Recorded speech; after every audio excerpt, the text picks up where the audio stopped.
नमस्कार। यदि class 12th की बायोलॉजी में आप 100% स्कोर करना चाहते हैं तो इस वीडियो के किसी भी पार्ट को स्किप मत करिएगा, क्योंकि आज की वीडियो में हम उस क्वेश्चन पे बात करेंगे जिसके बिना पेपर बनता ही नहीं है। और हमेशा से 3 से 5 नंबर में क्वेश्चन पूछे जाते हैं, क्योंकि आज हम बात करने वाले हैं क्लास 12th बायोलॉजी के चैप्टर नंबर 6 का मोस्ट इम्पॉर्टेंट क्वेश्चन जीनोम और मानव जीनोम, जिसमें से जो क्वेश्चन बनता है वह है मानव जीनोम परियोजना क्या है या मानव जीनोम प्रोजेक्ट किसे कहते हैं, क्या तात्पर्य है इसकी, क्या विशेषताएं, इसकी क्या उपयोगिता है या इसकी क्या क्या प्रक्रिया है। तो ये कंप्लीट रूप से हम इस वीडियो में जानने वाले हैं। तो सबसे पहले मानव जीनोम पर बात करने से पहले हम लोग जानेंगे कि जीनोम क्या होता है। ऐसा कि यदि हम जीनोम शब्द पर ही ध्यान दें तो यह बना हुआ है जीन से, और इसकी परिभाषा बहुत सिंपल है, लेकिन अनेक परिभाषा होने के कारण कन्फ्यूजन बहुत हो जाता है। हम आपको सिर्फ वही परिभाषा बताएंगे जो कि आसानी से आपको याद हो जाए। जीनोम का अर्थ ही यह हो गया कि किसी जीव के समस्त जीनों का सम्मिलित रूप, अर्थात सारे जीन को आप आपस में एक संग्रहित रूप दे देते हैं, एक स्ट्रक्चर या एक मानचित्र दे देते हैं, वही कहलाता है जीनोम। चलिए हम जानना चाहेंगे कि जीन क्या होता है और जीनोम क्या होता है। तो सबसे पहले यदि जीनोम की परिभाषा पर ध्यान दें तो जीवों की शरीर की प्रत्येक कोशिकाओं में पाए जाने वाले सभी जीन सम्मिलित रूप से जीनोम बनाते हैं। चूँकि जो जीन होते हैं वो कहाँ उपस्थित होते हैं, इससे पहले की वीडियोज यदि आपने रेगुलर हमारी देखी होंगी तो आप जीन, डीएनए, कोशिका केंद्रक, इन सब से ज़रूर वाकिफ़ होंगे। चलिए समरी के रूप में आपको बता देते हैं कि जो हमारा शरीर होता है वो असंख्य कोशिकाओं से मिलकर बना होता है, और इन कोशिकाओं के सेंटर पर होता है केंद्रक। केंद्रक में पाए जाते हैं गुणसूत्र, और गुणसूत्र में होते हैं, क्या होते हैं गुणसूत्र में, कमेंट में आप लिखिए। गुणसूत्र में होते हैं क्रोमेटिन धागे, या हम कह सकते हैं क्रोमेटिन धागे ही संघनित हो जाते हैं या सिकुड़ कर मोटे हो जाते हैं और बना लेते हैं गुणसूत्र। और गुणसूत्र के भीतर होता है डीएनए। क्या होता है?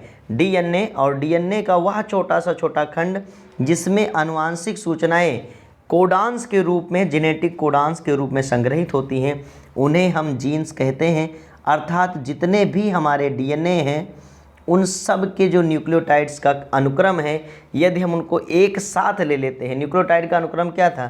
ATGC, adenine, thymine, guanine, cytosine, ये जो न्यूक्लियोटाइड का क्रम है, इन सब को यदि हम साथ में एक साथ में लिखें कंप्यूटर में तो वही कहलाएगा जीनोम। अब शायद जीनोम की परिभाषा आपको ज़रूर समझ आ गई होगी। चलिए रिपीट कर देते हैं। जीवों के शरीर की प्रत्येक कोशिका में, कोशिका की बात क्यों किया हमने, केंद्रक की बात क्यों नहीं किया? हमको तो केंद्रक की बात करनी चाहिए, गुणसूत्र की बात करनी चाहिए, लेकिन आप यह भी समझें कि जो डीएनए होता है वह हमारी कोशिकाओं में केंद्रक के अलावा माइटोकॉन्ड्रिया में भी थोड़ा भाग उपस्थित होता है। इसीलिए हमने केंद्रक ना बोलकर कोशिका बोला है, जिससे कि सारा डीएनए हमारा कोशिका का आ जाता है। इसकी जो दूसरी परिभाषा है वह हम कह सकते हैं किसी प्राणी अथवा कोशिका में, यहाँ कोशिका इसलिए कहा गया, कोई एक कोश के जीव है तो वो तो प्राणी में उसका शरीर है ही नहीं है, तो वो तो सिर्फ एक कोशिका है ना। तो किसी प्राणी अथवा कोशिका में उपस्थित सभी गुणसूत्रों के डीएनए में न्यूक्लियोटाइड के अनुक्रम के रूप में संग्रहित जैविक सूचनाएं ही जीनोम कहलाती हैं, और यही सूचनाएं ही हमें, आपको या आपको हमसे, या एक जीव को दूसरे जीव से भिन्न बनाती हैं। जैसे यदि एग्जाम्पल के तौर पर हम समझते हैं तो मनुष्य की प्रत्येक कोशिका में 46 गुणसूत्र होते हैं।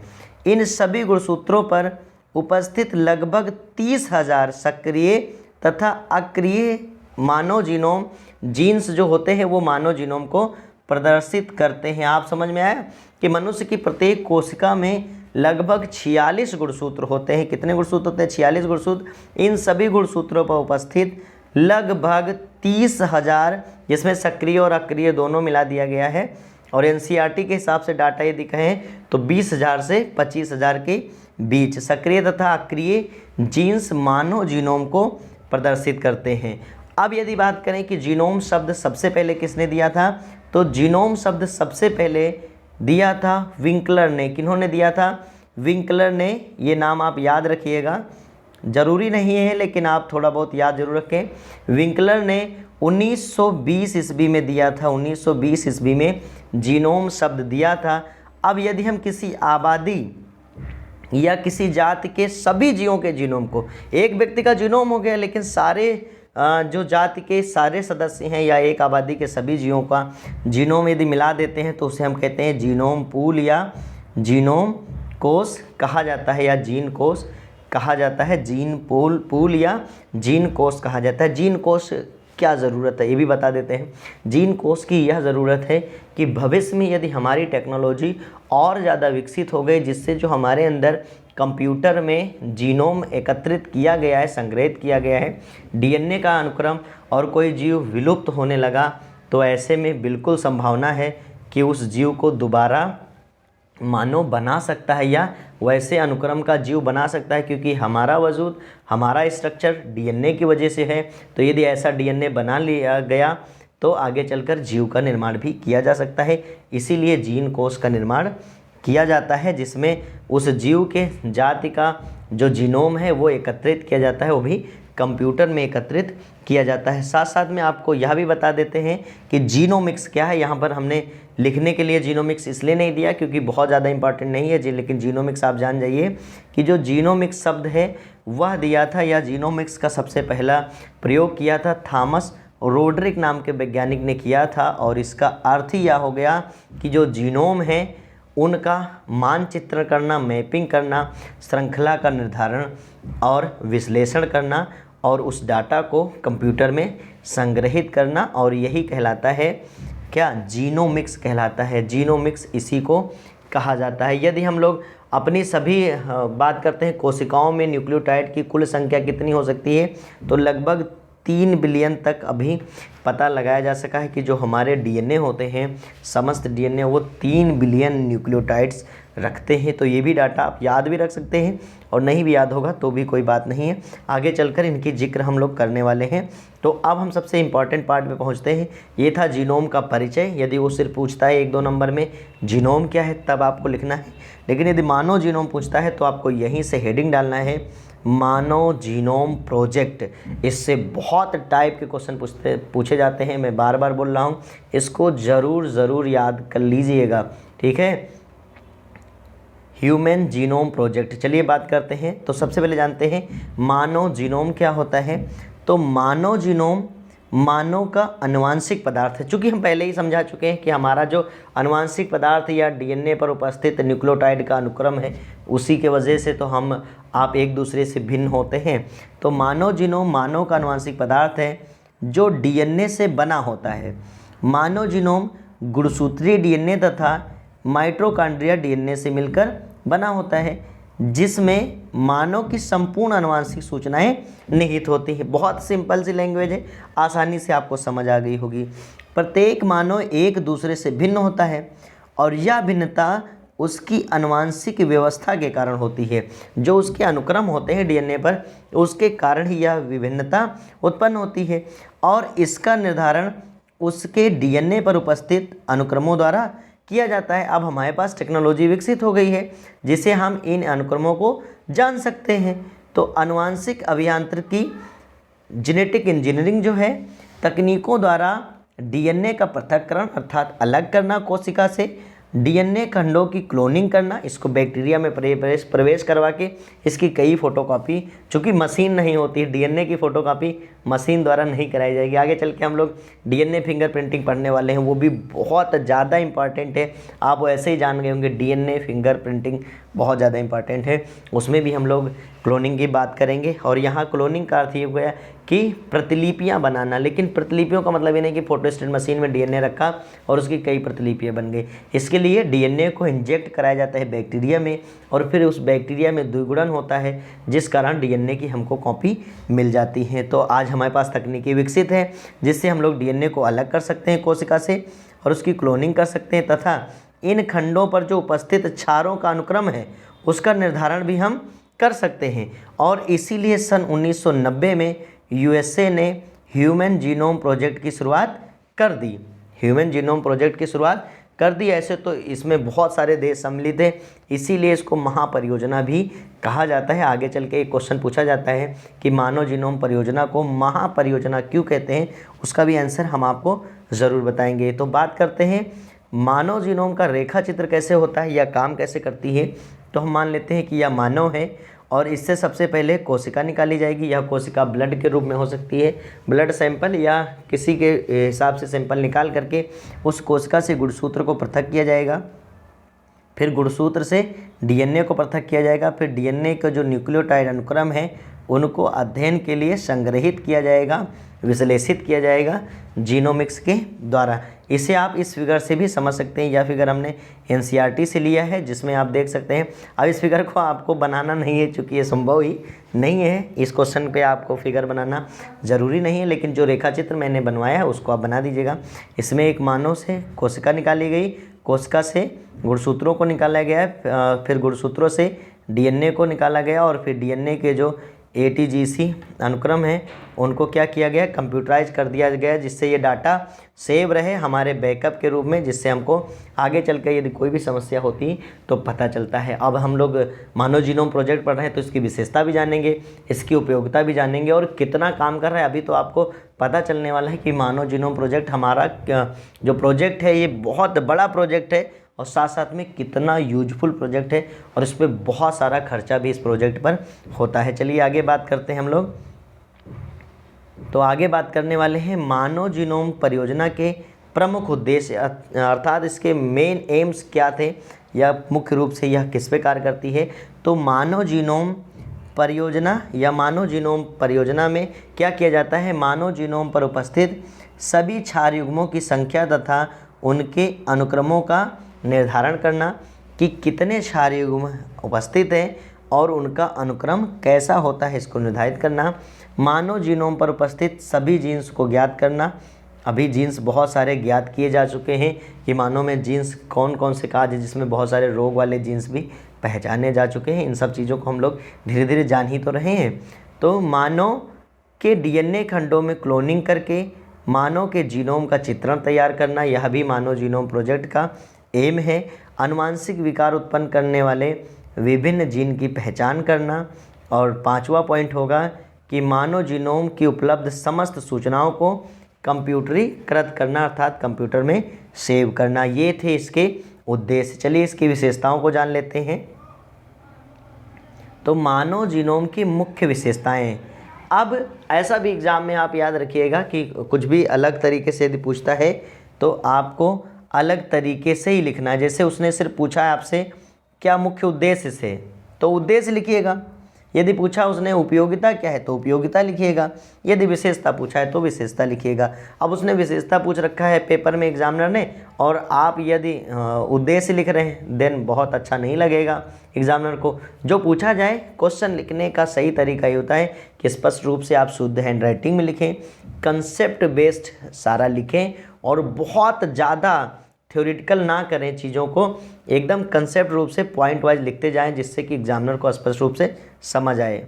तो हम अभी आपको यह भी बता देंगे कि कैसे क्वेश्चन आते हैं और उनका उत्तर कैसे लिखना होता है। अभी के हमने अब उद्देश्य जान लिया है, आगे चलते हैं विशेषता पर बात करते हैं कि मानव जीनोम की मुख्य विशेषताएं कौन कौन सी हैं। तो सबसे पहली जो विशेषता है वह है मानव जीनोम में लगभग 3 बिलियन, हमने पहले कहा था 3 बिलियन न्यूक्लियोटाइड क्षारों की जानकारी प्राप्त कर चुकी है। जो मानव जीनोम परियोजना है वह मानव जीनोम में लगभग, यह विशेषता है उसकी खासियत है कि लगभग 3 बिलियन मतलब 300 करोड़ न्यूक्लियोटाइड क्षारों की जानकारी प्राप्त कर चुकी है।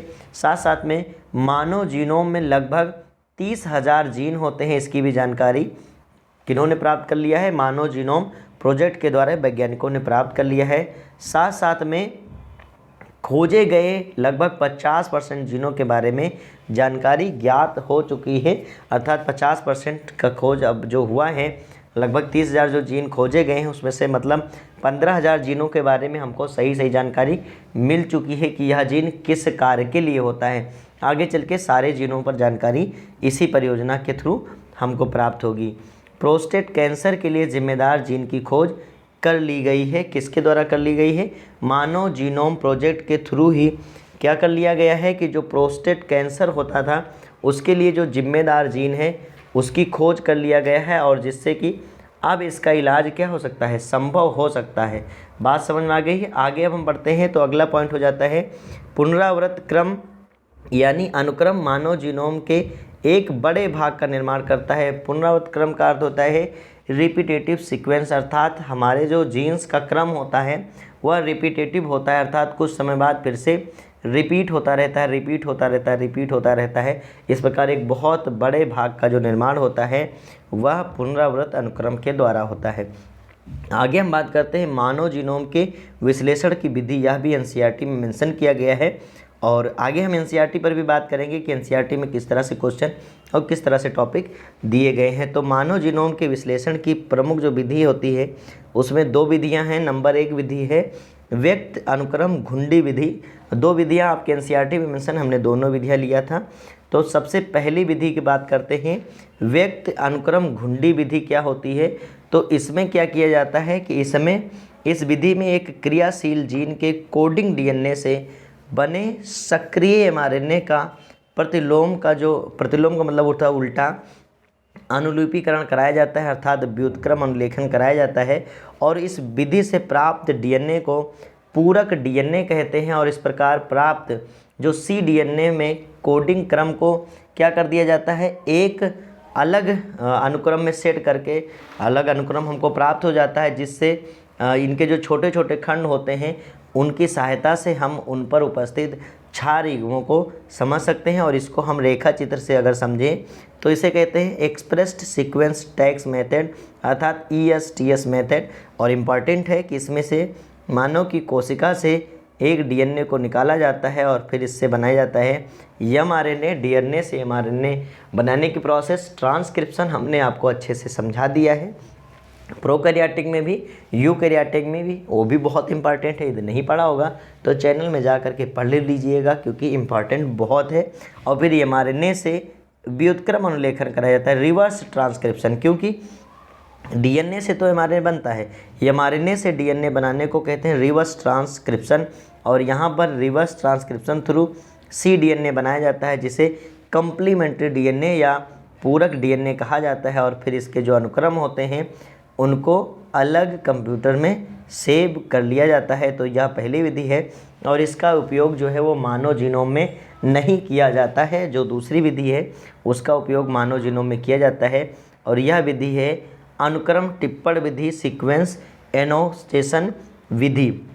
इसमें क्या करते हैं, इस विधि में श्वेत रुधिर कणिकाओं या ऐसे ही विशेष ऊतकों से डीएनए को प्राप्त किया जाता है, और मानव जीनोम परियोजना में इसी विधि का उपयोग किया जाता है। इसे आप निम्न प्रकार समझ सकते हैं। इसमें सबसे पहले, चूँकि बहुत टिपिकल एनसीईआरटी में मैंने बहुत ईजी लैंग्वेज में लिखने का प्रयास किया है, तो ज़रूर होप करता हूँ कि आपको समझ मेरी बातें आ रही होंगी। यदि आ रही हैं तो एक बार आप लाइक का बटन ज़रूर दबाएं, जिससे हमें भी थोड़ी मोटिवेशन प्राप्त हो और हम आपको ऐसे ही बहुत अच्छे अच्छे वीडियोज़ प्रोवाइड कर सके।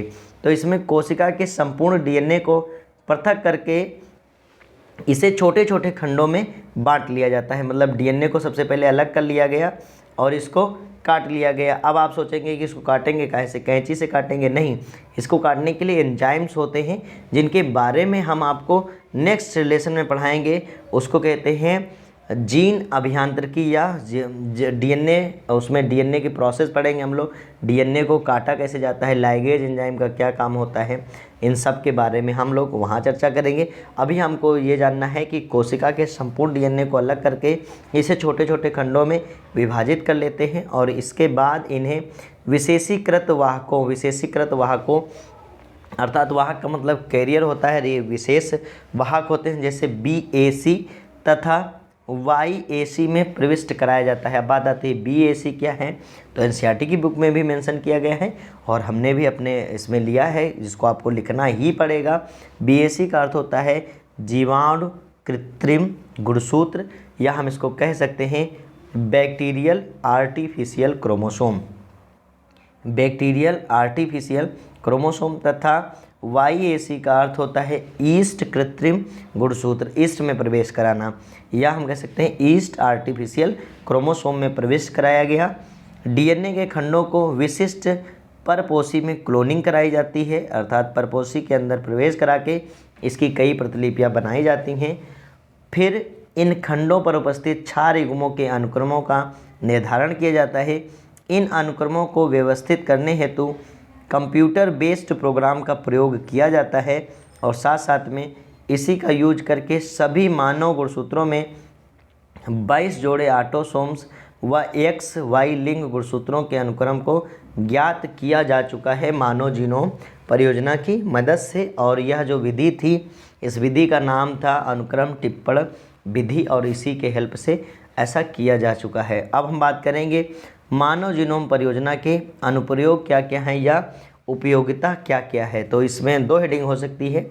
ऐसा भी पूछ सकता है कि मानव जीनोम परियोजना की उपयोगिता क्या है या मानव जीनोम परियोजना के अनुप्रयोग कौन कौन से हैं, तो आपको यही लिखना होगा। तो इसमें नंबर 1 पॉइंट है कि किसी मनुष्य या मानव समूह की अनुवांशिक वंशावली का निर्धारण किया जा सकता है कि आपके बाबा परबाबा में जीन्स कैसे थे या वंशावली कहाँ से आई है, यह भी पता लगाया जा सकता है। और साथ साथ में अनेक अनुवांशिक रोगों जैसे सिकल सेल्स एनीमिया या हीमोफीलिया आदि को पहचाना जा सकता है। और इसके बाद बात करें अगर तो विवादग्रस्त वल्दियत का अर्थ होता है जैसे बहुत बड़ी प्रॉपर्टी कोई छोड़ के चला गया है, अब उसका वल्दियत कौन होगा या ऐसे तो पता लगाया नहीं जा सकता है। तो इसके लिए जीनोम हेल्पफुल होता है, जिससे डीएनए मैच कराया जा सकता है। और डीएनए मैच कराने से अब आप सोचो कि जो एक्सपायर हो चुका है उसका डीएनए कैसे मैच कराएंगे, तो उसके लिए पहले से सैंपल उनको कुछ ना कुछ ज़रूर सैंपल के रूप में नमूने के रूप में रखना होगा, जिससे आने वाली जो वल्दियत या जो कह रही है कि ये मेरी प्रॉपर्टी होनी चाहिए और उनमें दोनों में पहचान कराया जा सकेगा और इसका समाधान निकाला जा सकता है। आगे बात करें तो मनुष्य में रोग प्रवृत्ति को पहचाना जा सकता है कि यह रोग किस प्रवृत्ति का है और किस जीन द्वारा या किस जीन के कारण उत्पन्न हो रहा है। साथ साथ में मनुष्य में रोग उत्पन्न करने वाले जीन्स को पहचाना जा सकता है। तो ये बहुत पूछना जाने वाला क्वेश्चन है, आप इसको ज़रूर याद कर लीजिएगा। बात करें क्वेश्चन कैसा पूछा जाएगा, तो सिंपल सटीक क्वेश्चन पूछा जाता है, मानव जीनोम परियोजना से आप क्या समझते हो, ऐसे पूछा जाएगा। मानव जीनोम परियोजना से आप क्या समझते हो, इसकी विशेषताओं को लिखिए 3 नंबर में। या पूछ लिया मानव जीनोम परियोजना से आप क्या समझते हो, इसके प्रमुख उद्देश्यों को लिखिए, तो यह भी 3 नंबर में क्वेश्चन होता है। मतलब ये ऐसा नहीं पूछा जाएगा कि दोनों क्वेश्चन साथ में दिया, ऐसे अथवा करके क्वेश्चन पूछा जा सकता है। या कई सेट पेपर बनते हैं तो उसमें किसी भी पेपर में ऐसे ऐसे क्वेश्चन लगाए जा सकते हैं। या पूछा जा सकता है कि मानव जीनोम परियोजना क्या है और इसके विश्लेषण की विधियों को समझाइए। ठीक है, तो इस तरह से 3-4 प्रकार से क्वेश्चन ये पूछा जा सकता है। एक चौथा प्रकार का क्वेश्चन है और वह है कि मानव जीनोम परियोजना को महापरियोजना क्यों कहते हैं, तो उस पर चलिए चर्चा कर लेते हैं कि मानव जीनोम परियोजना को महापरियोजना क्यों कहते हैं। ये मोस्ट इम्पॉर्टेंट एनसीईआरटी का सवाल हमने लिया है, चूँकि यहाँ पढ़ाना इसको बहुत ज़्यादा ज़रूरी था, इसलिए हमने यहीं इसको मेंशन कर लिया है।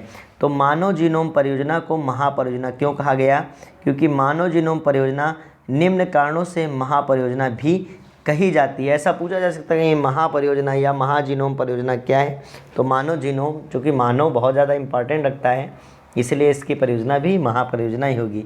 इसमें अनेक देश जैसे USA, UK, Japan, France, Germany, चीन आदि ने भाग लिया है। यह मानव जीनोम में न्यूक्लियोटाइड सीक्वेंस को जानने के लिए किया गया है। इसमें 3×10⁹ बेस अर्थात क्षारकों को जानने के लिए $9 बिलियन खर्च हो चुके हैं। आप समझ सकते हो कितना पैसा हुआ।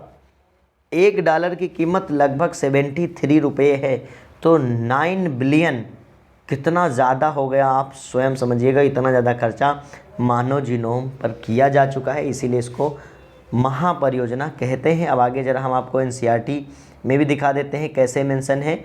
तो एनसीईआरटी में ये क्वेश्चन मेंशन है लेसन नंबर 6 में कि मानव जीनोम परियोजना या ह्यूमन जीनोम प्रोजेक्ट, और इसको आप अच्छे से पढ़ लीजिएगा। अभी तक आपने इस वीडियो को पढ़ा है, देखा है, इसके लिए आपको बहुत बहुत धन्यवाद। और इसकी लिंक साथ साथ में मैं डिस्क्रिप्शन में प्रोवाइड कर दूंगा, इस PDF की लिंक, चूँकि ये बहुत ज़्यादा इंपॉर्टेंट है इसलिए इसकी लिंक मैं आपको ज़रूर दे देता हूँ यहाँ YouTube पर ही, साथ साथ में हमारे टेलीग्राम ग्रुप पर भी। हम तुरंत के तुरंत इस PDF को सेंड कर देते हैं, जिससे आप साथ साथ में हमारी नोट्स और इसको भी साथ साथ में पढ़िएगा, जिसमें आप सारा डाटा देख सकते हैं कि मानव जीनोम में लगभग 3 × 10⁹ क्षार युग मिलते हैं। यदि अनुक्रम जानने के लिए प्रति क्षार $3 यानी $3 खर्च होते हैं, तो आप सोच सकते हैं कि 9 बिलियन अमेरिकी डॉलर खर्च हो चुका होगा।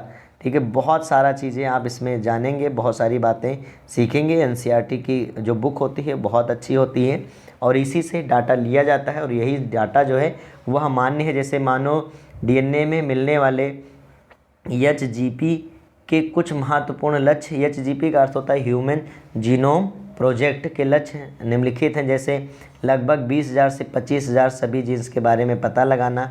ठीक है, तो ये सारी बातें यहाँ आपकी बुक में भी लिखी हुई हैं।